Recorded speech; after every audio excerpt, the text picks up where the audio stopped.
Students, हमारे सामने पहला क्वेश्चन है the reaction CO plus H2, इसको हम वाटर गैस कहते हैं, प्लस H2 और एरो के ऊपर दिया है जिंक ऑक्साइड और क्रोमियम ऑक्साइड।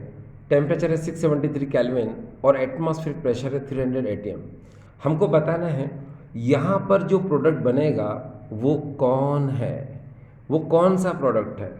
आप यहाँ देखें लिखा हुआ है may be used for the manufacture of, यानी ये जो रिएक्शन दी है आपको, ये इनमें से जो चार ऑप्शन है आपके पास HCHO, HCOOH, CH3OH, C2H5OH, formaldehyde, formic acid, methyl alcohol and ethyl alcohol, ये किसके मैन्युफैक्चर में यूज़ होती है। तो डियर स्टूडेंट्स, सबसे पहले मैं बताऊँ आपको कि ये जो हम पढ़ रहे हैं इसको हम लोग बोलते हैं हाइड्रोजनेशन ऑफ वाटर गैस। इसमें हम जल गैस का हाइड्रोजनीकरण करते हैं, और जब आप जल गैस का हाइड्रोजनीकरण करते हो zinc oxide and chromium oxide की प्रेजेंस में 673 केल्विन एंड 300 atm प्रेशर पर, तो यहाँ जो प्रोडक्ट बनता है उसका नाम है मिथाइल अल्कोहल, यानी इसका आंसर है ये। अब यहाँ पर ये जो मिथाइल अल्कोहल है जिसको हम मैथेनॉल बोलते हैं, ये टॉक्सिक होता है और इसको पॉइजनस वाइन भी हम लोग बोलते हैं। इसको ड्रिंक करने से हमारी डेथ हो सकती है या ब्लाइंडनेस आ जाती है, हम अंधत्व के शिकार हो जाते हैं और हमारी मृत्यु भी हो जाती है। अगर हमने ज़्यादा क्वांटिटी में मिथाइल अल्कोहल को पिया तो डेथ, और कम क्वांटिटी में पिएंगे तो हम ब्लाइंडनेस के शिकार हो जाएंगे, यानी कि हम अंधत्व के शिकार हो जाएंगे। ठीक है, चलिए फिलहाल ये रिएक्शन कैसे होती है, इस रिएक्शन को हम लोग समझते हैं। ये रिएक्शन इतनी इजी है कि आप इसको यहीं समझ सकते हैं। देखिए कैसे, यहाँ पर ये जो वाटर गैस है CO प्लस H2, जब आप इसको इससे रिएक्ट कराओगे तो यहाँ पर मिथाइल अल्कोहल का फॉर्मेशन हो जाएगा। ये देखिए, इसको मैं यहीं सॉल्व कर देता हूँ, ये मिथाइल अल्कोहल का फॉर्मेशन हो गया। ठीक है, वास्तव में ये जो मिथाइल अल्कोहल का फॉर्मेशन ये कैसे हुआ, तो देखो यहाँ पर CO प्लस H2 है। ठीक है, तो आप क्या कर सकते हो, देखो ये आपके पास यहाँ पर दो H भी हैं, लाइक दिस एंड दिस। ठीक है, एक H आप इसको दे दो तो क्या हो जाएगा CH3, और एक H आप बाद में लगा दो, ओके, तो ये हो जाएगा CH3OH, यानी मिथाइल अल्कोहल। ठीक है, तो आपको ऑप्शन समझ में आ गया। रियल में ये जो रिएक्शन आप यहाँ देख रहे हो, ठीक है, इसमें ऐसा होता है कि सबसे पहले हम वाटर गैस का फॉर्मेशन करते हैं। ठीक है, और फिर उसके बाद हम इसका हाइड्रोजनेशन करते हैं, यानी जल गैस का पहले निर्माण होगा, उसके बाद फिर हम इसका हाइड्रोजनीकरण करेंगे, तब जाकर यहाँ पर मिथाइल अल्कोहल का फॉर्मेशन होगा, यानी मिथाइल अल्कोहल का निर्माण होगा। अब ये कैसे होगा, चलो मैं आपको यहाँ पर बता देता हूँ। ये इसकी रियल रिएक्शन है जिसको कि आप यहाँ पर देख रहे हैं कि सबसे पहले हम लेते हैं यहाँ पर C, जिसको हम कार्बन बोलते हैं, वास्तव में ये कोयला फॉर्म में हमने लिया है।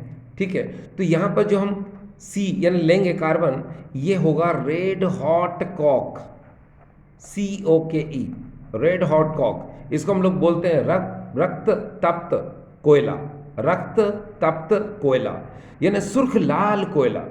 ठीक है, और जब आप इसमें H2O स्टीम को पास करते हैं, ये देखिए डियर क्या है, स्टीम यानी भाप को पास करते हैं, तो यहाँ पर आपको मिलता है CO प्लस H2। इसी को हम लोग बोलते हैं क्या, वाटर गैस। इसी को हम लोग बोलते हैं क्या, जल गैस, और हिंदी में इसको भाप अंगार गैस के नाम से भी जाना जाता है। ठीक, इसके बाद हम ये जो वाटर गैस है, जल गैस है, इसका हाइड्रोजनेशन करते हैं। ये देखें यहाँ पर ये CO और यहाँ पर ये H2, इसके मिक्सचर को हमने ले लिया ऐसे।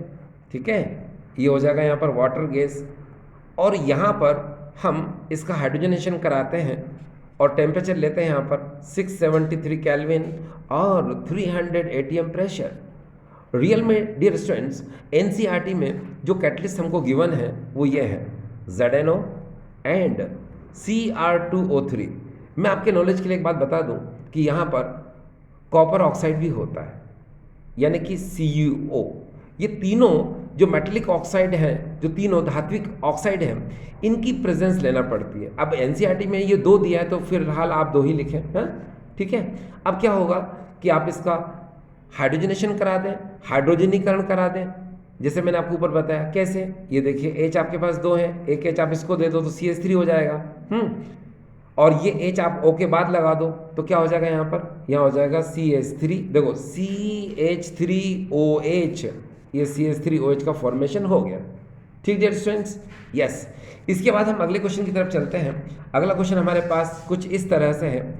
ये देखिए, the end product in the following sequence is, ये फिनॉल दिया है हमको, यहाँ पर NaOH दिया है, फिर हमको यहाँ बताना है A क्या होगा। ठीक है, उसको हम CO2 से रिएक्ट कराएंगे 140 डिग्री स्टैंडर्ड पे तो B होगा। फिर हम इसका यहाँ पर एसिडिफिकेशन करा देंगे। ठीक है, और C मिलेगा हमको, और जब हम C को इस एसिटिक एनहाइड्रेट के साथ रिएक्शन कराएंगे तो यहाँ D मिलेगा। अब इसका आंसर अगर मैं आपसे कहूँ कि यहाँ पर जो ऑप्शन आपको दिए हुए हैं salicylic acid, salicylaldehyde, aspirin and phenyl acetate, तो मैं कहूँ इसका आंसर डियर ये है एस्पिरिन। ठीक है, क्यों है एस्पिरिन? तो चलो सबसे पहले डियर स्टूडेंट एक बात ध्यान रखिए, ये जो आपको रिएक्शन दी हुई है वास्तव में ये कोल्बे रिएक्शन है। जब आप फिनॉल का फॉर्मेशन करते हैं कोल्बे मेथड से, ये वो रिएक्शन है जिसको इस तरह से आपको क्वेश्चन में दिया गया है। तो चलो हम इस क्वेश्चन को देखते हैं। सपोज ये क्वेश्चन हमारे सामने है इस तरह से, देखिए यहाँ पर इसको इस तरह से देख सकते हैं हम लोग। यहाँ पर चलो फिनॉल ले लो सबसे पहले, ये हमने फिनॉल ले लिया, ये इस तरह से हमने यहाँ पर ये फिनॉल ले लिया। हम यहाँ पर इसको रिएक्ट कराएंगे NaOH के साथ। ये देखिए हमने यहाँ पर NaOH के साथ रिएक्ट कराया। ठीक है, जब NaOH के साथ रिएक्ट कराएंगे तो यहाँ पर हम जानते हैं कि हमारे पास ये फिनॉल है, और जब हम इसको इसके साथ रिएक्ट कराते हैं तो यहाँ पर हमको सोडियम फिनॉक्साइड का निर्माण होता हुआ दिखाई देगा, क्योंकि यहाँ से देखिए क्या करेंगे आप, OH और यहाँ से H, ये H2O यहाँ से बाहर कर दीजिए लाइक दिस। ठीक है, तो यहाँ पर क्या हो जाएगा, हमको मिलेगा सोडियम फिनॉक्साइड। यहाँ पर हम लिख सकते हैं ONA and remove water molecule, इसका नाम है sodium phenoxide. Sodium phenoxide, तो यहाँ लिख देता हूँ मैं सोडियम फिन ऑक्साइड, ये सोडियम और यहाँ पर हो जाएगा फिन ऑक्साइड। तो डियर सोडियम फिन ऑक्साइड क्या हो जाएगा यहाँ पर A, ये हो जाएगा A। ठीक, इसके बाद आपको इसको CO2 से रिएक्ट कराना है 140 डिग्री सेंटीग्रेड पे, किसको, इस सोडियम फिन ऑक्साइड को। तो चलो रिएक्ट कराते हैं, हम यहाँ ले लेते हैं, देखिए यहाँ से ये इस तरह से हमने सोडियम फिनॉक्साइड ले लिया और हम इसको CO2 के साथ रिएक्ट कराते हैं। और यहाँ पर टेम्परेचर आपको पता है 140, ये दे रखा है 140, तो you can also right here 140 degree centigrade. ठीक है, अब ये CO2 आपको पता है, यहाँ पर ये जो सोडियम फिनॉक्साइड है इसके ऑक्सीजन पर लोन पे इलेक्ट्रॉन होते हैं, तो ये ऑर्थो पैरा डायरेक्टर होता है, यानी कि आर्थो एंड पैरा पोजीशन पर इलेक्ट्रॉन डेंसिटी को इंक्रीज करता है, यानी कि आर्थो एवं पैरा स्थिति पर इलेक्ट्रॉन घनत्व को बढ़ा देता है। और ये जो CO2 होता है ये इलेक्ट्रोफाइल है, यानी कि इसको हम लोग बोलते हैं इलेक्ट्रॉन स्नेही अभिकर्मक। ठीक है, तो ये क्या करेगा, यहाँ पर अटैक कर देगा, कहाँ पर, यहाँ, ये यहाँ पर भी अटैक करेगा, लेकिन आपको यहाँ अटैक कराना है। ठीक है, क्योंकि टेम्परेचर यहाँ पर क्या दे रखा है 140 पर यहीं अटैक करता है। ठीक है, अब जब CO2 यहाँ अटैक करेगा तो यहाँ से H निकलेगा, तो यहाँ पर रीअरेंजमेंट ऑफ रिएक्शन हो जाएगा। रीअरेंजमेंट ऑफ रिएक्शन में ऐसे कह सकते हैं कि यहाँ का H ऊपर जाएगा, ठीक है, यहाँ का H, क्योंकि CO2 अटैक करेगा यहाँ से H निकलेगा, वो H ऊपर जाएगा तो OH हो जाएगा और Na को नीचे भेज देगा। ठीक है, तो हमें क्या मिलेगा, हमें देखिए ये मिलेगा, यहाँ पर हम लिख सकते हैं OH, ये देखिए, और यहाँ मिला हमको COONA, ये मिल चुका है। ठीक, अब यहाँ पर इसका नाम है सोडियम सैलिसिलेट। ठीक है, हम यहाँ पर एक काम कर सकते हैं, ये क्या मिला डियर, हमको B मिला। ठीक है, अब हम इस B को क्या करेंगे, फिर से रिएक्ट कराएंगे। अगर आप ध्यान से देखें, ये देखो हम इसका एसिडिफिकेशन करा देंगे, है ना। चलो कराओ एसिडिफिकेशन, किसका, इसका। तो जब आप इसका यहाँ पर एसिडिफिकेशन कराओगे तो क्या होगा, चलो देखते हैं क्या होगा। यहाँ पर हम इस तरह से लेते हैं इसे, ये देखिए यहाँ पर OH और यहाँ पर COONA, और यहाँ पर हम एसिडिफिकेशन यानी डाइल्यूट HCl भी ले सकते हैं यहाँ पर इस तरह से। ठीक है, यहाँ से क्या होगा, यहाँ से NaCl बाहर हो जाएगा और H को जोड़ दीजिए यहाँ पर, तो यहाँ हमको मिलेगा इस तरह से सैलिसिलिक एसिड। ये देखिए डियर स्टूडेंट्स, यहाँ पर OH और यहाँ पर हो जाएगा COOH, ठीक है, और यहाँ से NaCl रिमूव हो गया था, तो ये हमको मिला क्या डियर, सैलिसिलिक एसिड। ठीक है, तो यहाँ पर एक ऑप्शन उसने दे रखा था, ये देखिए सैलिसिलिक एसिड, ठीक है, लेकिन ये इसका ऑप्शन नहीं है। इसका ऑप्शन क्या डियर, एस्प्रिन, यानी ये आगे भी रिएक्शन करेगा। तो ये कौन है डियर, ये है सैलिसिलिक एसिड, ये सैलिसिलिक एसिड। अब हम इस सैलिसिलिक एसिड को आगे रिएक्ट कराते हैं, हम यहाँ लेके आते हैं इसको, ये देखिए हम यहाँ लेके आए इस तरह से OH and this is the COOH, और यहाँ पर रिएक्शन कराएंगे हम इसकी एसिटिक एनहाइड्राइड के साथ, लाइक दिस, इस तरह से, ये ऐसे, ये एसिटिक एनहाइड्राइड है। और आपको पता है जब एस्पिरिन का फॉर्मेशन होता है तो यहाँ पर कंसंट्रेटेड H2SO4 की क्या होती है, प्रेजेंस होती है, यानी सांद्र H2SO4 की उपस्थिति में एसिटिक एनहाइड्राइड इस सैलिसिलिक एसिड से रिएक्शन करके एस्पिरिन टैबलेट का फॉर्मेशन करता है, जो पायरेटिक होती है, ठीक है, मतलब एंटीपायरेटिक होती है, एज वेल एज ये एनाल्जेसिक होती है। इसका मतलब होता है बुखार को रोकने के लिए और दर्द को दूर करने के लिए हम एस्पिरिन का यूज़ करते हैं। वास्तव में जो एस्पिरिन टैबलेट है ये ब्लड को पतला करता है, ठीक है, जिन लोगों को हार्ट अटैक आता है या जिन लोगों को पैरालिसिस के अटैक आते हैं, ब्रेन स्ट्रोक एट्सेट्रा, तो उनके ब्लड को पतला करने के लिए हम इस एस्पिरिन टैबलेट का यूज़ करते हैं, जिसको कि हम यहाँ बनाते हुए देख रहे हैं।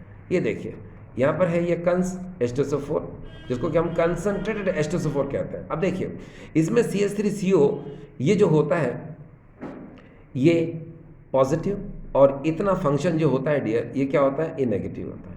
अब आप क्या कर सकते हो, सिंपली आपको पता है O नेगेटिव है, यहाँ पर H पॉजिटिव है, ये H इसके साथ मिलकर एसिटिक एसिड बना लेगा और ये CH3CO यहाँ पर अटैक कर देगा। अटैक करने पर क्या होगा, वॉच देखिए यहाँ पर इस तरह से इसका फॉर्मेशन होगा, यहाँ पर COOH and here OCO and CH3, ये देखिए, ठीक है, और यहाँ से क्या निकला था डियर, ये देखिए CH3COOH ये निकला था। ये तो एसिटिक एसिड है, बाय प्रोडक्ट से कोई मतलब नहीं है, हमें मतलब है डियर इससे, ये देखिए यही है डियर एस्पिरिन, इसको हम लोग लिखते हैं एस्पिरिन, ठीक। ये देखिए यहाँ पर आपको नज़र आ रहा है ये एस्पिरिन, तो यही फॉर्मेशन हो गया, ठीक है।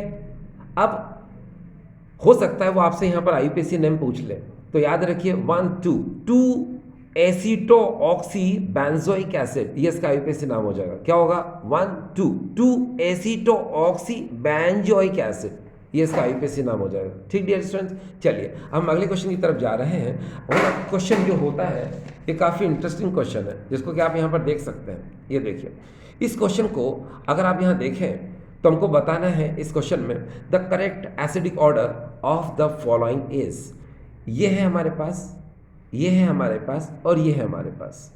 इसको कैसे बोलेंगे, ये फिनॉल है यू नो, और ये है, इसको क्या बोलेंगे हम, पैरामिथाइल फिनॉल, और यहाँ पर हो जाएगा पैरानाइट्रोफिनॉल, ठीक। तो अब हमको इसका सीक्वेंस बताना है कि आखिर ये सीक्वेंस कैसे कैसे होता है। तो चलो शुरू करते हैं। वैसे अगर मैं यहाँ डायरेक्ट बताऊँ तो सुनते जाइए, यहाँ पर अगर आप ध्यान से देखें OH OH OH तीनों में सिमिलर है, मगर डिफरेंस यहाँ आ रहा है। यहाँ देखिए कोई ग्रुप नहीं है, यहाँ CH3 ग्रुप है, यहाँ NO2 ग्रुप है। आप जानते हैं इस बात को कि CH3 में +R इफेक्ट होता है और NO2 जो है ये -R इफेक्ट शो करता है।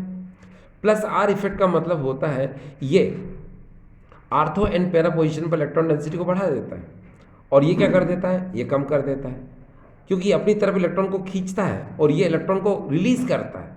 तो जब ये इलेक्ट्रॉन को रिलीज करेगा तो यहाँ पर OH बॉन्ड स्ट्रांग हो जाएगा, इजीली हाइड्रोजन प्रोटॉन की फॉर्म में रिलीज नहीं होगा, ठीक है, इसीलिए लेस एसिडिक होगा। किससे, फिनॉल से। अब हम इसकी बात करते हैं। NO2 में आपको पता है -R इफेक्ट होता है। -R इफेक्ट ये इलेक्ट्रॉन अट्रैक्टिंग ग्रुप होता है, इलेक्ट्रॉन को अपनी तरफ अट्रैक्ट करने वाला भी होता है, ठीक है, जिससे क्या होगा कि ये OH बॉन्ड जो है वीक हो जाएगा और इसका हाइड्रोजन प्रोटॉन फॉर्म में रिलीज हो जाएगा और ये मोर एसिडिक हो जाएगा। तो सबसे पहले मोर एसिडिक कौन होगा, दिस, फिर उसके बाद में क्या आएगा, दिस, और लास्ट में क्या आएगा, दिस। तो इसका सीक्वेंस अगर हम देखें, मोर एसिडिक कौन होगा, मैंने बताया ना आपको, ये यहाँ लिख देता हूँ मैं यहीं पर, ये हो जाएगा मोर एसिडिक। उसके बाद ये क्या होगा डियर, फिनोल से भी लेस एसिडिक है, क्योंकि यहाँ पर प्लस आर इफेक्ट है, तो यहाँ लिख देंगे हम लेस एसिडिक। ये देखो लेस एसिडिक। अब डियर आप खुद सोचें कि पहले क्या आएगा। अगर हम रिएक्टिविटी ऑर्डर की बात करते हैं तो मोर रिएक्टिव क्या है, ये थर्ड नंबर वाला है, ठीक। उसके बाद में क्या है डियर, उसके बाद ये वाला है, और लास्ट में सबसे कम कौन है, ये। तो इनमें ऑप्शन ढूंढिए कौन सा ऑप्शन है। तो ये पहला वाला ऑप्शन देखिए, ये नहीं हो सकता, this is wrong. Second option को देखो यहाँ पर, यस, यही इसका आंसर है, ठीक है। आप इस पर टिक मार्क लगा दीजिए बस। हमारे सामने है, which of the following will not form a yellow precipitate on heating with an alkaline solution of iodine. ये जो ऑप्शन है हमारे पास A, B, C and D, इनमें से वो कौन सा कंपाउंड है जो आयोडोफॉर्म टेस्ट नहीं देता है, यही इस क्वेश्चन का मतलब है। फिर से सुने, which of the following will not form a yellow precipitate on heating with an alkaline solution of iodine. Hindi में सुने, इन यौगिकों में से वो कौन सा यौगिक है जो क्षारीय आयोडीन के साथ गर्म करने पर पीले रंग का अवक्षेप का निर्माण नहीं करता है, यानी कि आयोडोफॉर्म टेस्ट नहीं देता है। तो सबसे पहले डियर स्टूडेंट्स, हम ये जानना चाहेंगे कि आयोडोफॉर्म टेस्ट देता कौन है, ठीक है। अपने आप इसका आंसर हमारे सामने आ जाएगा। तो चलिए देखिए डियर स्टूडेंट्स, हमेशा एक बात का ध्यान रखिए, alcohol, aldehyde and ketone, alcohol, aldehyde and ketone, ये हमेशा आयोडीन के साथ एंड किसी भी बेस, बेस मतलब क्षार, जैसे NaOH या फिर KOH या फिर Na2CO3, इनमें से किसी के भी साथ आयोडोफॉर्म का फॉर्मेशन करते हैं। एक बार फिर से सुनिए, मैंने आपसे कहा alcohol, aldehyde and ketone, iodine and base NaOH, KOH या Na2CO3, इनमें से किसी एक के साथ आयोडोफॉर्म को फॉर्मेशन करते हैं, आयोडोफॉर्म का निर्माण करते हैं। तो वो कौन से एल्कोहल, एल्डिहाइड और कीटोन हैं जो आयोडोफॉर्म टेस्ट देते हैं, आयोडोफॉर्म का फॉर्मेशन करते हैं, येलो प्रेसिपिटेट ऑफ आयोडोफॉर्म का फॉर्मेशन करते हैं।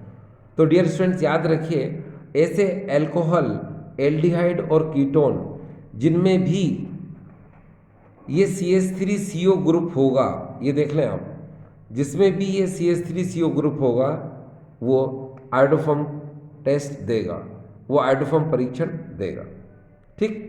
और जिसमें भी ये CH3CO ग्रुप नहीं होगा, चाहे वो एल्कोहल हो, एल्डिहाइड और कीटोन हो, वो आयोडोफॉर्म टेस्ट नहीं देगा। बस आंसर आ गया।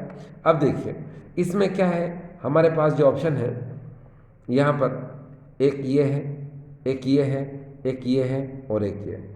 अगर आप ध्यान से देखेंगे तो यहाँ पर देखिए सी, ये माफ़ करना, ये बी इसका आंसर है, यानी कि मिथाइल अल्कोहल, ये इसका आंसर है, क्योंकि इसमें आप देख सकते हो सिर्फ CH3 ग्रुप है मगर CO नहीं है।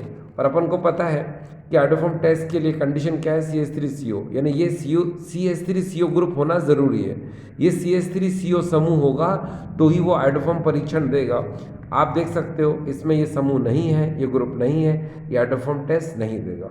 फिर आपके दिमाग में चल रहा होगा कि जो ऑप्शन है A, C और D, क्या ये आयोडोफॉर्म टेस्ट देंगे?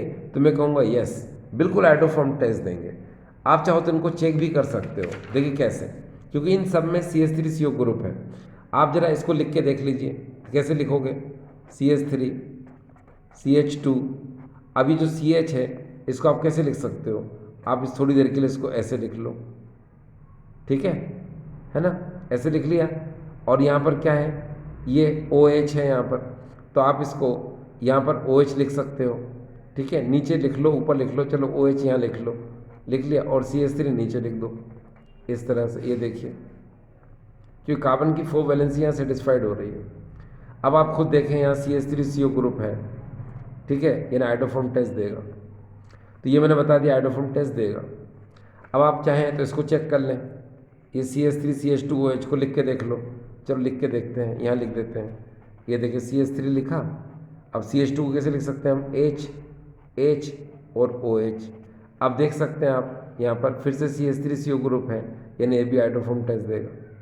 ये देखिए, अब इसको चेक कर लो आप, है ना, तो चेक करके देख लो ये आइडोफॉर्म टेस्ट देगा कि नहीं देगा। तो यहाँ लिख देते हैं इसको, देखिए यहाँ पर CH3C, ये H है, H को मैंने ऊपर लिख दिया, OH को मैंने इधर लिख दिया, और CH3 को मैंने नीचे लगा दिया। ये देखिए, अब आप देख सकते हो इसमें भी CH3CO ग्रुप है, यहाँ से भी दिख रहा है आपको CH3CO, यहाँ से भी देखो CH3CO, है ना। तो इस तरह से आपने देखा कि एल्डिहाइड, अल्कोहल और कीटोन, जिसमें भी ये CH3CO ग्रुप होगा वो आइडोफॉर्म टेस्ट देगा। क्या बोला मैंने, अल्कोहल, एल्डिहाइड और कीटोन जिसमें भी CH3CO ग्रुप होगा वो I2 यानी आयोडीन एंड बेस यानी क्षार के साथ आइडोफॉर्म टेस्ट देगा। मगर इसका आंसर क्या है, ये CH3OH, ये आइडोफॉर्म टेस्ट नहीं देगा। चलिए हम नेक्स्ट क्वेश्चन की तरफ चलते हैं। नेक्स्ट क्वेश्चन हमारे सामने है, identify the final product of the reaction sequence. ये फिनॉल है, यहाँ पर ये Zn है, और इसके साथ रिएक्ट करके ये X बनाता है, फिर ये CH3COCl से रिएक्ट करके ये Y बनाता है। हमको बताना है यहाँ Y, यहाँ पर फाइनल प्रोडक्ट क्या है, ठीक है, यानी ये फिनॉल है जिसको हम जिंक के साथ डिस्टिलेशन करना, आश्वित करना है इसको, यानी गर्म भी करना है इसके साथ, और फिर यहाँ जो X बनेगा उसको AlCl3 की प्रेजेंस में, AlCl3 की उपस्थिति में एसिटाइल क्लोराइड से रिएक्ट कराएंगे, तो यहाँ फाइनल प्रोडक्ट क्या बनेगा, ठीक है, ये आपको बताना है। ऑप्शन आपके सामने इस तरह से है, तो चलो हम देखते हैं कि फाइनल प्रोडक्ट क्या बनता है। तो ये है हमारे सामने क्वेश्चन, ये सामने है, और इसका आंसर भी मैं यहाँ लिख देता हूँ। ये देखिए, ये मैंने इस तरह से यहाँ पर मैं फिनॉल बना लेता हूँ, ये मैंने फिनॉल बना लिया। अब मुझे इस जिंक के साथ डिस्टिलेशन करना है, यानी इसके साथ हीट करना है मेरे को, तो मैंने यहाँ Zn ले लिया और यहाँ पर मैं इसका डिस्टिलेशन कर रहा हूँ, ठीक। तो यहाँ पर क्या करेगा, ये आपको पता है इसका फार्मूला क्या होता है फिनॉल का, ये होता है C6H5OH, C6H5OH। और जब ये Zn इससे रिएक्ट करके ZnO बना लेता है, जिंक ऑक्साइड बना लेता है, तो यहाँ क्या होगा, O चला गया, तो C6H5H यानी क्या बन जाएगा, बेंजीन। यहाँ पर ये बेंजीन बचा रहेगा इस तरह से, और निकला क्या था डियर, यहाँ पर जिंक ऑक्साइड। तो ये क्या है, ये है C6H6 जिसको हम लोग कहते हैं बेंजीन। अब ये जो बेंजीन है ये यहाँ पर क्या है, X है। अब हमको इसकी रिएक्शन कराना है CH3COCl के साथ AlCl3 की प्रेजेंस में। अब आप डियर जरा सोचो कि ये बेंजीन है और यहाँ पर ये CH3COCl है और AlCl3 की प्रेजेंस है, तो सोचो दिमाग में कि वो कौन सी फेमस रिएक्शन है जो आपको यहाँ पर नज़र आ रही है। थोड़ा सोच के देखो कि बेंजीन से अगर आप इसकी रिएक्ट कराते हैं, CH3COCl को रिएक्ट कराते हैं AlCl3 की प्रेजेंस में, तो वो कौन सी फेमस रिएक्शन है, सोच लिया आपने। तो मैं बता देता हूँ, इसका नाम है फ्रीडल क्राफ्ट रिएक्शन। तो चलो हम लिखते हैं बेंजीन, ये बेंजीन मैंने लिख दिया इस तरह से, ये देखिए। इसके बाद यहाँ पर CH3COCl है, इसको ले लेते हैं हम लोग, ठीक है, इसकी प्रेजेंस में। तो चलो ये देखिए यहाँ से, अब आपको ठीक से नज़र आ जाएगा। हम इसको रिएक्ट कराएंगे यहाँ पर CH3COCl के साथ, और प्रेजेंस लेंगे डियर यहाँ पर एनहाइड्रस। ये है एनहाइड्रस होता है, वैसे सबको पता है AlCl3, एनहाइड्रस AlCl3 और एनहाइड्रस BF3। ये फ्रीडल क्राफ्ट रिएक्शन में हम लेते हैं, ठीक है। और आपको ये भी पता होगा कि फ्रीडल क्राफ्ट रिएक्शन में दो ही चीज़ें होती हैं, अल्काइलेशन एंड एसिटाइलेशन, एल्किलीकरण और एसिलीकरण। अगर आप CH3COCl से रिएक्शन करा रहे हो तो इसको हम लोग बोलते हैं एसिटाइलेशन यानी एसिलीकरण। तो बस यही करना है आपको। तो चलो इसमें देखो क्या होता है, इसमें CH3CO ये अटैक करेगा कहाँ पर, बेंजीन पर, तो यहाँ से H निकलेगा, वो H इसके साथ बाहर निकल जाएगा, क्योंकि आपको पता है CH3CO ग्रुप जो है यहाँ पर ये प्लस होता है और Cl क्या होता है, माइनस, और H प्लस जो है Cl माइनस के साथ बाहर हो जाता है और ये CO साइड से यहाँ पर अटैक करता है। तो यहाँ पर देखो कंपाउंड का जो फॉर्मेशन होगा वो इस तरह से होगा, यहाँ लिख दिया जाएगा CO CH3, ये देखिए निकला क्या बाहर था, HCl, ये लिख दिया। अब ये हमारा फाइनल प्रोडक्ट है जो कि उसने कहा था Y, तो इसका नाम सोचिए जरा, इसको हम लोग बोलेंगे एसीटोफिनोन। अब बोलते समय कैसे, आप इसको छिपा लो तो ये हो जाएगा एसीटो, फिर इसको छिपा लो तो ये हो जाएगा फिनोन, तो इसका नाम हो जाएगा एसीटोफिनोन, ये हो जाएगा यहाँ पर एसीटोफिनोन, ये हो जाएगा एसीटोफिनोन। तो यहाँ पर आपने देखा इसका आंसर एसीटोफिनोन।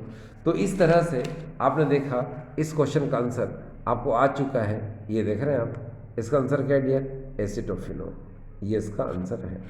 ठीक, अब हम नेक्स्ट क्वेश्चन ले रहे हैं और नेक्स्ट क्वेश्चन हमारे सामने है, ये देखिए, ये 6th क्वेश्चन हम ले रहे हैं यहाँ पर, और 6th क्वेश्चन हमारे सामने आ चुका है। और क्वेश्चन क्या है, देखिए जरा ध्यान से, an organic compound with molecular formula C4H10O does not react with sodium with excess of HI, it gives only one type of alkyl halide, the compound is।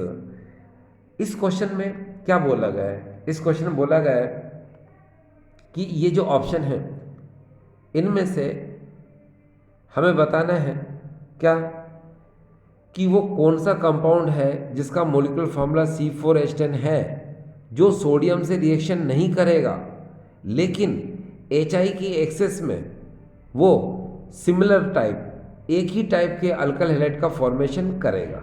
Hindi में सुने, C4H10O अणु सूत्र के लिए इनमें से वो कौन सा यौगिक है जो सोडियम से तो अभिक्रिया नहीं करता लेकिन HI की अधिकता में वो एक ही प्रकार के एल्किल हैलाइड का निर्माण करता है ना। तो चलो हम C4H10O को देखते हैं कि C4H10O के कौन कौन से आइसोमर हमें समझ आ रहे हैं। तो देखिए आपके सामने आंसर, ये हमारे सामने है C4H10O, ये है हमारे पास मोलिकुलर फार्मूला, ये है मोलिकुलर फार्मूला। अब इसके कौन कौन से आइसोमर हो सकते हैं, तो ज़रा देखो, कार्बन कितने हमारे पास 4, तो हमने क्या किया, हमने ऐसे लिख दिया C4, H10 को हम कैसे लिख सकते हैं, H9OH, यानी कि एक अल्कोहल हो गया।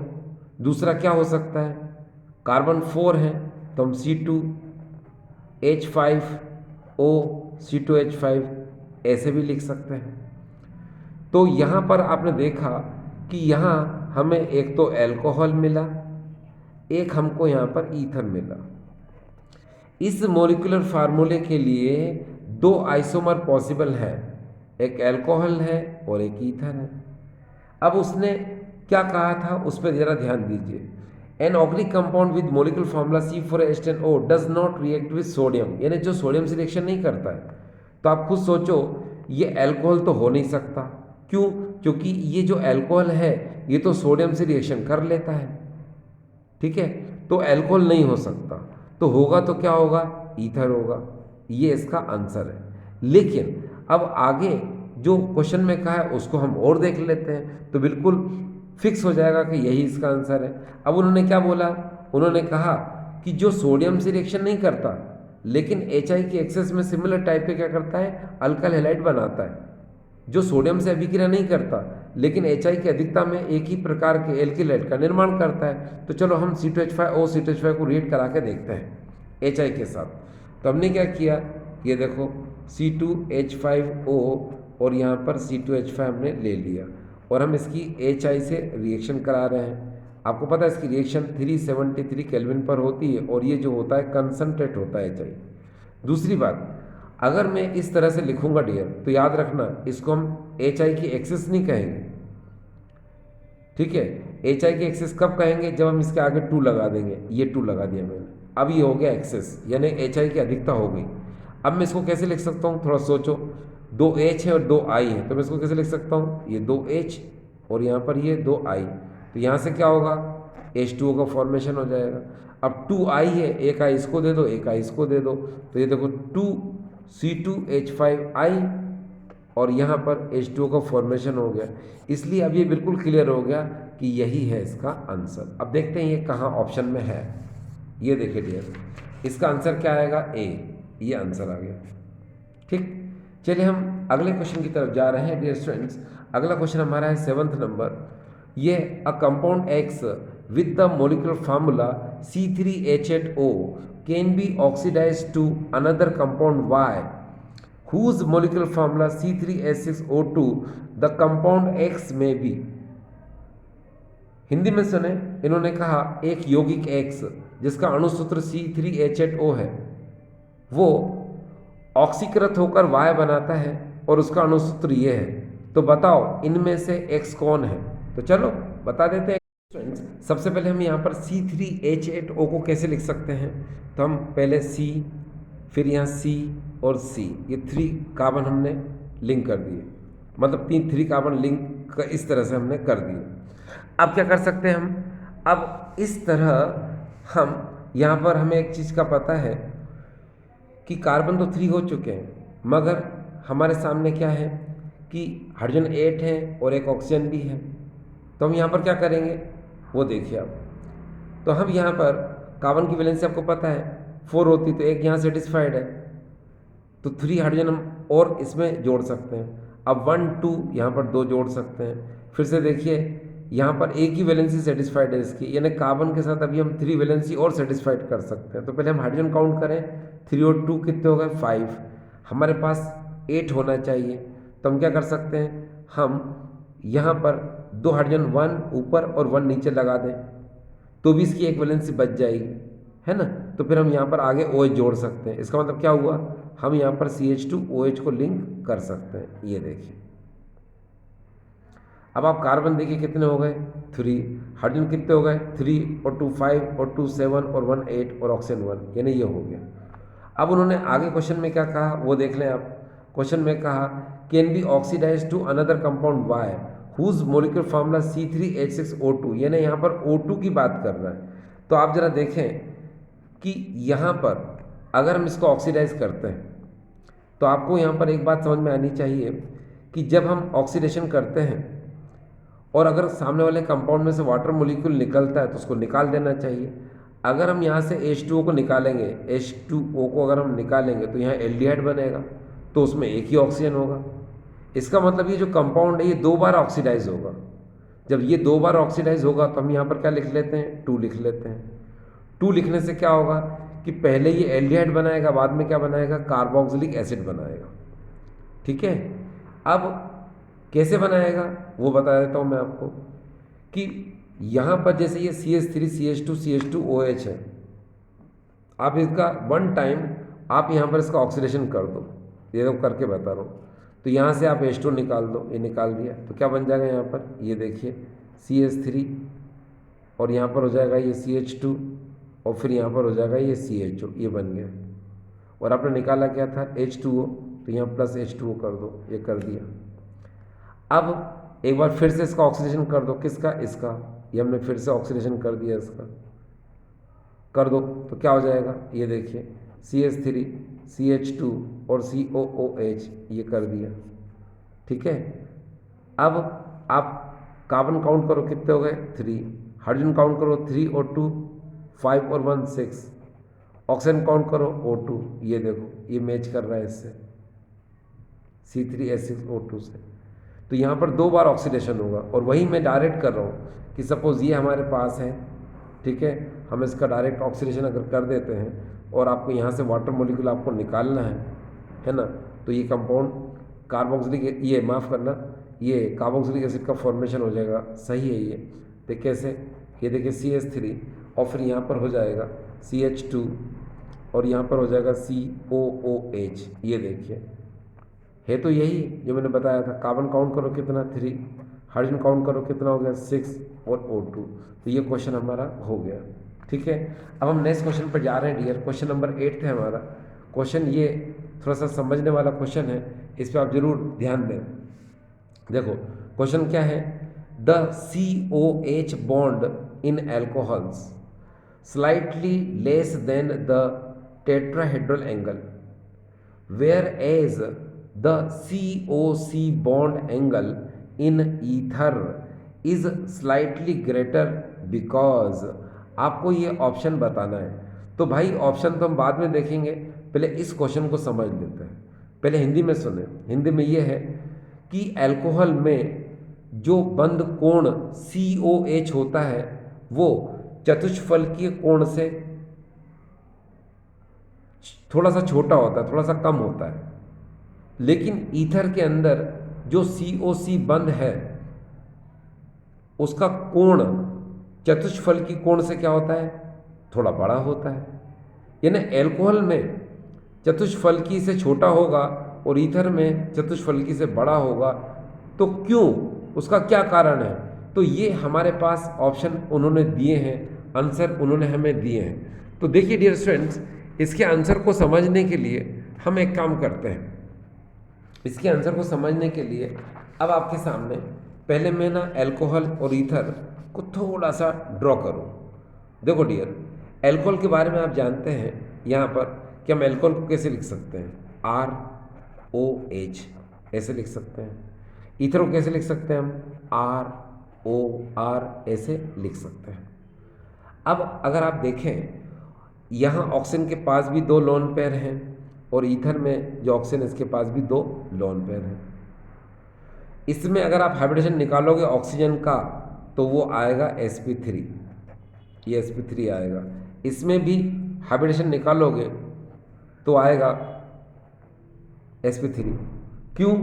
क्योंकि आपको पता है इसमें 2 बॉन्ड पेयर हैं और 2 लोन पेयर हैं, टोटल 4 हो गए। और 4 पर क्या होता है, sp3 हाइब्रिडेशन। यहाँ पर भी 2 बॉन्ड पेयर 2 लोन पेयर, 4 हो गया और 4 डिजिट पर sp3 हाइब्रिडेशन हो गया। अब sp3 इसमें भी है, sp3 इसमें भी है।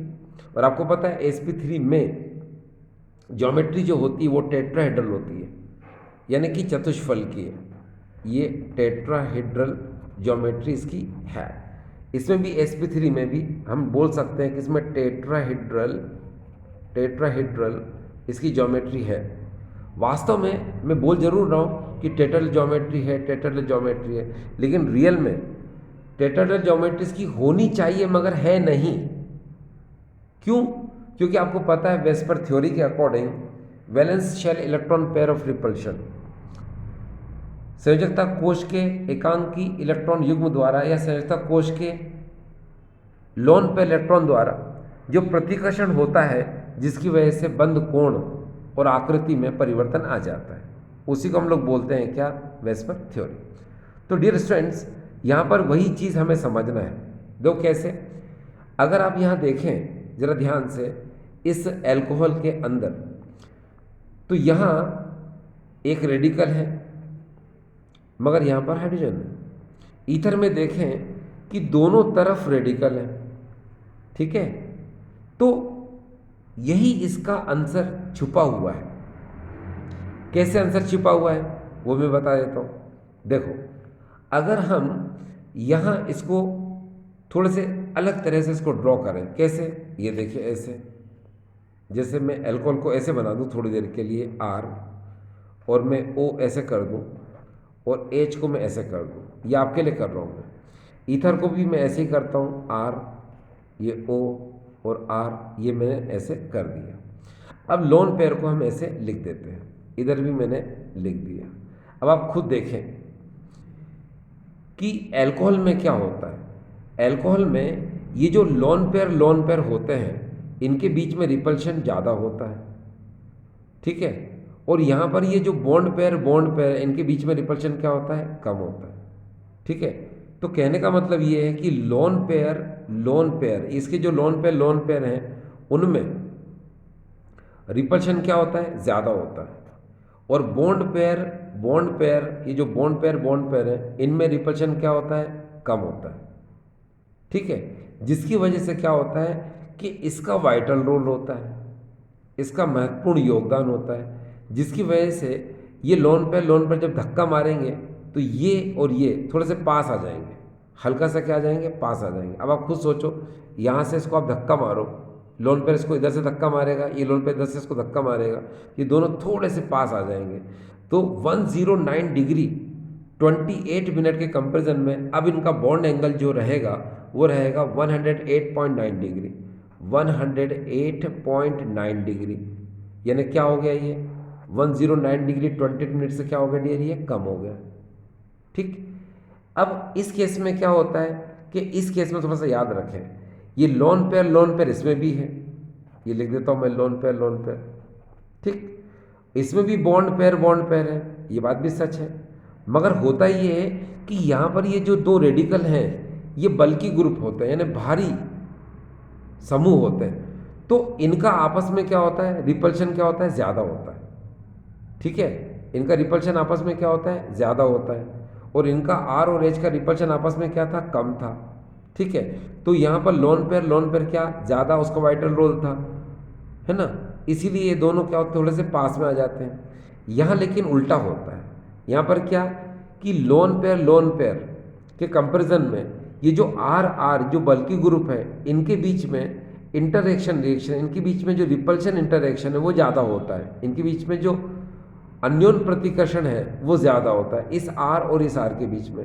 तो ये थोड़ा सा बॉन्ड एंगल क्या होता है, बढ़ जाता है, यानी कि ये इस तरफ थोड़ा सा चला जाता है और ये थोड़ा सा इस तरफ चला जाता है, तो बॉन्ड एंगल क्या होता है, इनका बढ़ जाता है, और बढ़ करके बॉन्ड एंगल कितना हो जाता है, 111.7 डिग्री हो जाता है। और जबकि इस केस में क्या होता है कि ये इस तरफ पुश होता है और ये इस तरफ पुश होता है, तो इसलिए इनका कोण क्या हो जाता है, एंगल क्या होता है, छोटा हो जाता है।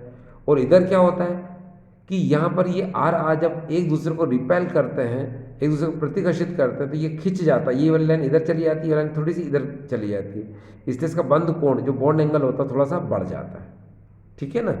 अब बॉन्ड एंगल तो आप जानते होंगे डियर, ये दो लाइन के बीच का जो एंगल होता है उसको हम लोग बॉन्ड लाइन बोलते हैं। जैसे आप इसको ऐसे देखें, जैसे कोई एक ए है ना, और यहाँ पर मैं इसको ऐसे कर देता हूँ थोड़ी देर के लिए, आप इसको समझें, ये बी और सी, ठीक है, ऐसे इसको ऐसे कर, तो इनके बीच का जो एंगल होता है, इनके बीच का एंगल वो होता है bond angle.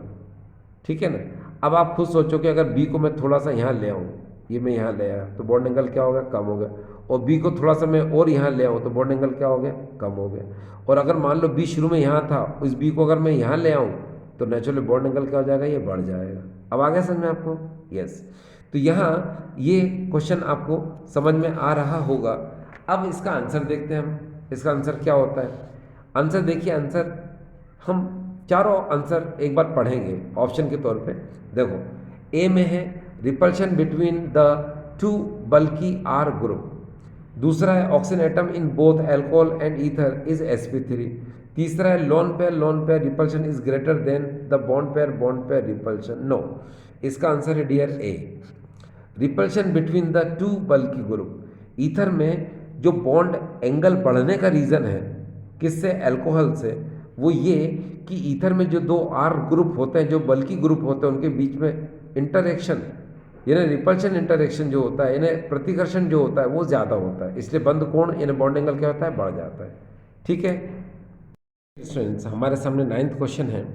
In the following sequence of reactions, benzene के ऊपर ओलियम दिया है और यहाँ पर हमको दे रखा है P, फिर एरो के ऊपर फर्स्ट में NaOH और नीचे H पॉजिटिव और यहाँ दे रखा है Q। हमें बताना है the compound Q formed will be, यह कंपाउंड Q क्या हो सकता है। ऑप्शन हमारे पास aniline, phenol, benzaldehyde, benzene sulphonic acid. मैं कहूँगा इसका आंसर है फिनॉल। अब डियर स्टूडेंट्स, इसका आंसर फिनॉल कैसे है, तो यहाँ पर इसको समझने के लिए हमें एक काम करना पड़ेगा कि यहाँ पर ये समझना है हमें, तो हम इस रिएक्शन को ध्यान से देखना पड़ेगा।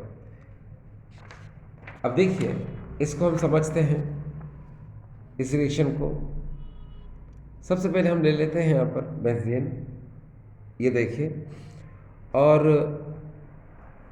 हम इसकी रिएक्शन कराएंगे ओलियम के साथ। आपको पता है ओलियम का मतलब क्या होता है, ओलियम का मतलब होता है H2SO4 जो कि कंसंट्रेट होता है, और SO3 गैस की प्रेजेंस में हम इसको रिएक्ट कराते हैं, ठीक।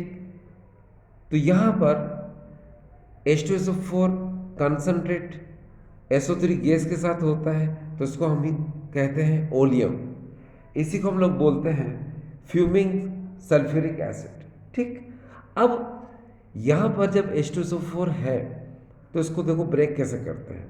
इसको ब्रेक करते हैं हम SO3H एंड OH में। तो ये जो SO3H है ये अटैक करता है यहाँ पर, यहाँ से H निकलेगा, OH के साथ बाहर हो जाएगा। तो मैंने यहाँ पर H2 को बाहर कर दिया और SO3H अगर मैं यहाँ पर लिंक कर देता हूँ, जोड़ देता हूँ, तो मुझे मिलता है बेंजीन सल्फोनिक एसिड। ये देखिए कुछ इस तरह से हमें मिल जाएगा। अब देखिए यहाँ पर मुझे मिला है बेंजीन सल्फोनिक एसिड, मुझे इसको रिएक्ट कराना है यहाँ पर NaOH के साथ, फिर यहाँ पर इसका एसिडिफिकेशन कराना है। तो डियर यहीं पर है जो कुछ है, ये अगर आपने समझ लिया अपने आप क्यों इसका आंसर आ जाएगा। अब देखिए ये कैसे कैसे रिएक्ट करता है ये मैं बता देता हूँ आपको। तो यहाँ डायरेक्ट आपको समझ में नहीं आएगा, रिएक्शन के थ्रू समझ में आएगा। तो ये SO3H यानी बेंजीन सल्फोनिक एसिड है, इसको मैं सबसे पहले एक NaOH से रिएक्ट कराता हूँ। ये देखिए मैं यहाँ पर लिख रहा हूँ बेंजीन सल्फोनिक एसिड। ये देखिए सबसे पहले यहाँ पर मैं एक NaOH से इसको रिएक्ट कराता हूँ, ठीक। तो क्या होगा, वाटर मॉलिक्यूल को यहाँ से एलिमिनेट कर दीजिए, Na को जोड़ दीजिए। तो यहाँ पर सबसे पहले जो बनेगा वो होगा SO3Na, ये देखिए, और यहाँ से जो रिमूव हुआ वो वाटर मॉलिक्यूल। फिर SO3Na अगेन क्या करेगा, NaOH के दो मॉलिक्यूल से रिएक्शन करेगा। देखिए कैसे, यहाँ पर हम SO3Na और फिर हम यहाँ पर 2NaOH के साथ इसको रिएक्ट करा देते हैं, है ना। तो क्या हो सकता है आप ज़रा देखें यहाँ पर क्या हो सकता है। इस 2NaOH को कैसे लिख सकते हैं आप, थोड़ा सोचिए। ऐसे लिख सकते हैं NaOH एंड अगेन NaOH, ठीक। अब यहाँ से क्या बाहर कर दोगे आप वो देख लीजिए। पहले तो यहाँ से Na2SO3 बाहर कर दीजिए, Na2SO3। यहाँ पर मैंने ये Na2SO3 बाहर कर दिया। यहाँ OH और यहाँ से H, ये H2 भी मैंने यहाँ से बाहर कर दिया। अब यहाँ पर ONA बचा, उस ONA को मैंने यहाँ पर लिंक कर दिया, ठीक है। ये देखिए ONA मैंने लिंक कर दिया, इसको हम लोग बोलते हैं सोडियम फिनॉक्साइड। अब इस सोडियम फिनॉक्साइड का मुझे क्या कराना है, यहाँ पर ये देखिए एसिडिफिकेशन कराना है, तो फिनॉल बन जाएगा बस। तो इसको लेकर के आते हैं हम, ये देखिए यहाँ लेकर आए, ये ONA, ये देखिए सोडियम फिनॉक्साइड, और इसको हम रिएक्ट कराएंगे यहाँ पर एसिड जो कि डाइल्यूट है HCl, उससे रिएक्ट कराएंगे हम, यानी एसिडिफिकेशन करा देंगे। तो यहाँ से क्या होगा, NaCl बाहर कर दो, H को जोड़ दो, तो यहाँ बन जाएगा फिनॉल। तो डियर स्टूडेंट्स ये देखिए यहाँ फिनॉल बनकर तैयार और NaCl यहाँ से बाहर, तो ये फिनॉल, ठीक। अब इसका आंसर यही था, फिनॉल। आज का हमारा आखिरी क्वेश्चन बचा है डियर स्टूडेंट्स, ये है arrange the following alcohols in order of increasing reactivity toward sodium metal. Arrange the following alcohols in order of increasing reactivity toward sodium metal. Hindi में सुने, यहाँ पर ये जो एल्कोहल हैं, ये देखिए 1 2 3, इन्हें हमें सोडियम की क्रियाशीलता के आधार पर क्रमबद्ध करना है, यानी कि क्रम से बताना है, ठीक। तो जो इसका हम increasing reactivity toward sodium metal, यानी कि order of increasing reactivity toward sodium metal के अकॉर्डिंग लिखेंगे, तो ये है हमारे पास इनके ऑप्शन। उसके बाद क्या ये जो ऑप्शन है इनमें से कौन सा करेक्ट है, तो ये अभी मैं आपको बताता हूँ कौन सा करेक्ट है। पहले हम इसको सॉल्व करते हैं। देखिए डियर स्टूडेंट्स, यहाँ पर ये जो CH3 होल थ्राइस COH है, इसको पहले हम लिख कैसे सकते हैं, इसका सॉल्यूशन मैं यहीं कर देता हूँ। इसको कैसे लिख सकते हैं, देखिए ज़रा, इसको ऐसे लिखा जा सकता है, ये CH3, ये C, यहाँ पर ये CH3 और यहाँ पर ये CH3 और यहाँ पर ये OH मैंने ऐसे लिख दिया। यहाँ पर ये 2 डिग्री अल्कोहल है ना, ठीक है। इसको कैसे लिखा जा सकता है, इसको भी मैं यहाँ लिख देता हूँ। ये देखिए, ये CH3, ये C, ठीक है। ऊपर मैंने यहाँ पर H लिख दिया, यहाँ पर मैंने CH3 लगा दिया और मैंने यहाँ पर OH इसको भी लिख दिया। और ये तो ऑलरेडी ऐसा कैसे लिख लेते हैं, ये देखिए यहाँ पर CH3, ये CH2 और यहाँ पर OH, ये ऐसे लिख दिया, ऐसे लिख दिया इसको, ठीक है। अब ज़रा ध्यान से देखिए आप, सबसे पहले हमें ये समझना पड़ेगा कि अल्कोहल के अंदर जो रिएक्टिविटी है सोडियम के रिस्पेक्ट में वो कैसी है। तो देखो मैं बताऊँ आपको, सबसे पहले यहाँ पर जैसे कोई सा भी हम अल्कोहल ले लेते हैं, जैसे मैंने यहाँ पर RONA, ये कोई अल्कोहल, माफ़ करना, यहाँ पर मैंने कोई अल्कोहल ले लिया, ROH ऐसे अल्कोहल ले लिया, ठीक। अब मैं इसकी रिएक्शन कराऊंगा Na के साथ। मैंने इसके 2 मॉलिक्यूल ले लिए, यहाँ से भी 2 Na ले लिए। तो यहाँ से क्या होगा, यहाँ जो 2 हाइड्रोजन है ये रिप्लेस हो जाएंगे, किससे, Na से, ठीक है। और ये हाइड्रोजन गैस बना के बाहर निकाल देंगे, तो क्या हो जाएगा, 2RONA ये बन जाएगा और यहाँ से ये H2 गैस निकल जाएगी।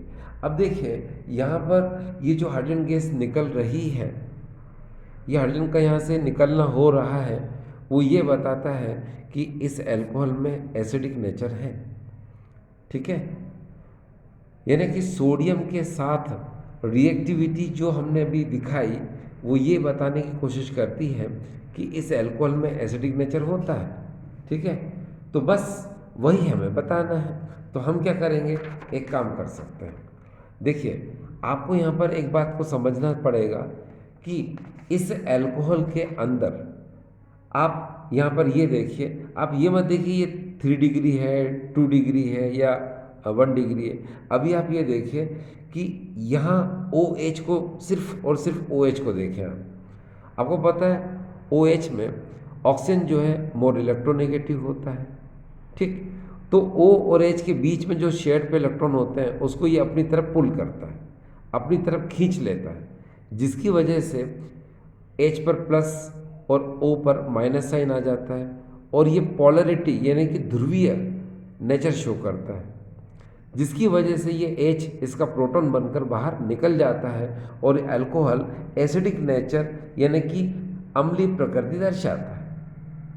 अब लेकिन यहाँ पर हमें बताना है एसिडिक रिएक्टिविटी या फिर एसिडिक ऑर्डर या रिएक्टिविटी ऑर्डर बताना है, तो हम क्या करेंगे, पहले आप ये देखिए कि इस CH3CH2OH में अगर आप यहाँ देख रहे हैं तो यहाँ पर इसमें 1 डिग्री अल्कोहल इसको कहा जाता है और इसके अंदर ये CH3CH2 ग्रुप है, ठीक है। ये ऐसे कह सकते हो एक ही मिथाइल रेडिकल है, ये वाला CH3, इसको काउंट कर देंगे तो क्या हो जाएगा, ये इथाइल रेडिकल है, ठीक है। तो इसमें क्या होता है कि प्लस आई इफेक्ट होता है, ये प्लस आई इफेक्ट होने की वजह से इलेक्ट्रॉन को रिलीज करता है, ये ऑक्सीजन के पास इलेक्ट्रॉन को भेजता है, जिसकी वजह से इस ऑक्सीजन की जो पोलरिटी है यानी OH की जो पोलरिटी है वो डिक्रीज हो जाती है। जब पोलरिटी डिक्रीज हो जाएगी तो इस हाइड्रोजन का लिबरेशन जो है वो हार्ड हो जाएगा और ये प्रोटॉन लिबरेट नहीं करेगा, तो एसिडिक इसका नेचर डिक्रीज हो जाएगा, ठीक है ना। ये मैं बताने की कोशिश कर रहा हूँ आपको। अब लेकिन यहाँ पर ये बात आती है कि भाई यहाँ पर 3 डिग्री का, 2 डिग्री का और यहाँ पर ये जो 1 डिग्री है इसका, इनका तीनों का आपस में कंपैरिजन करना है। तो आप तीनों में देखिए, इसमें भी CH3 ग्रुप है, इसमें भी CH3 ग्रुप है और इसमें भी CH3 ग्रुप है। तो इसका मतलब ये निकलता है कि CH3 ग्रुप मतलब प्लस आई इफेक्ट। CH3 समूह में क्या होता है, प्लस आई प्रभाव होता है। CH3 ग्रुप में प्लस आई इफेक्ट होता है, और ये जो प्लस आई इफेक्ट है ये इलेक्ट्रॉन रिलीजिंग ग्रुप है, ये इलेक्ट्रॉन प्रतिकर्षी समूह है जो इलेक्ट्रॉनों को अपने से दूर भेजता है। दूर भेजेगा तो कहाँ जाएंगे, वो ऑक्सीजन के पास जाएंगे। यहाँ पर इलेक्ट्रॉन डेंसिटी को इंक्रीज कर देंगे, यहाँ पर इलेक्ट्रॉन घनत्व को बढ़ा देंगे, जिससे OH की पोलरिटी ध्रुवीयता घट जाएगी। ठीक है, अब जितने ज़्यादा रेडिकल्स होंगे उतना ज़्यादा उसका यहाँ पर पोलरिटी डिक्रीज होगा। ठीक है, यानी कि लिबरेशन ऑफ हाइड्रोजन हार्ड हो जाएगा, उसका एसिडिक कैरेक्टर यानी कि एसिडिक नेचर डिक्रीज हो जाएगा। ठीक है, तो चलो शुरू करते हैं। यहाँ पर देखिए इस 3 डिग्री में 3 रेडिकल हैं, तो प्लस आई इफेक्ट इसमें क्या है, ज़्यादा है। ये भी इलेक्ट्रॉन रिलीज करेगा, ये भी इलेक्ट्रॉन रिलीज करेगा, ये भी इलेक्ट्रॉन रिलीज करेगा, तो जो इलेक्ट्रॉन है ये आगे जाएंगे और वो ऑक्सीजन पर इलेक्ट्रॉन डेंसिटी को इंक्रीज कर देंगे, तो जो इसकी पोलरिटी है, जो ध्रुवीयता है वो घट जाएगी और ये hydrogen as a proton liberate नहीं होगा। हम 2 डिग्री में देखते हैं तो इसमें नंबर ऑफ रेडिकल इसके कंपेरिजन में कम है, तो ये भी इलेक्ट्रॉन रिलीज करेगा, ये भी करेगा, मगर इसके कंपेरिजन में कम रिलीज करेगा, तो यहाँ पोलरिटी क्या होगी, इसकी क्या होगी, पोलरिटी कम डिक्रीज हो पाएगी। ठीक है, इसकी ज़्यादा डिक्रीज हो गई, इसकी कम डिक्रीज हुई।